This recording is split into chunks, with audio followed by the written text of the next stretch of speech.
سلام، به اینترنت خوش آمدید. به تازگی از اینترنت چه استفاده کردید؟ خرید کردید؟ تلاش کردید که از مطالب آموزنده استفاده کنید؟ دنبال سرگرمی بودید؟ به جای درخواست کار فرستادید؟ یا شاید هم تلاش کردید که تجارت خود را با اینترنت سرعت و کیفیت ببخشید؟ اگر شما اینترنت استفاده می کنید، احتمالاً توان خواندن و نوشتن را دارید. از روابط اجتماعی خوبی برخوردار هستید و از بسیار دیگر هموطنانتان ثروتمندترید.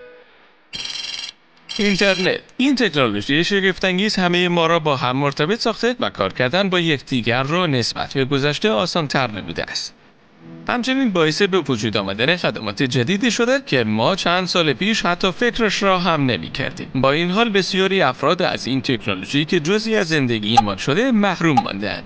اگرچه موبایل در بیشتر نقاط دنیا قابل دسترس است، ولی دسترسی به اینترنت در همه جا ممکن نیست. اما فقط موضوع نبود تکنولوژی نیست، بلکه بسیاری از مردم در کشورهای در حال توسعه حتی سواد خواندن و نوشتن مورد نیاز برای استفاده از اینترنت را ندارند.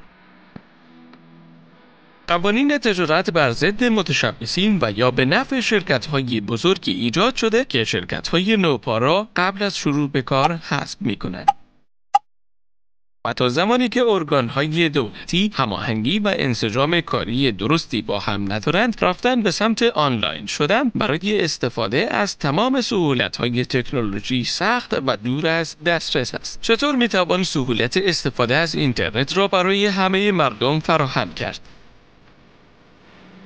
دسترسی به اینترنت باید جهانی، ارزان، بدون محدودیت و مطمئن باشد.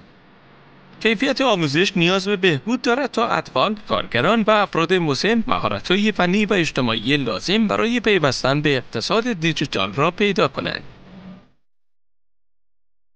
قوانین تجاری باید به کارآفرینان کمک نمایند تا تجارت آسان‌تری داشته باشند و ارائه دهندگان خدمات عمومی باید انگیزه بگیرند تا بتوانند خدمات بهتری به مردم ارائه کنند. اینترنت خیلی سریع جهان ما را دگرگون کرد، اما هنوز ما راه بسیار طولانی را پیش رو داریم. این اینترنت برای ماست. چگونه می‌خواهیم از آن استفاده کنیم؟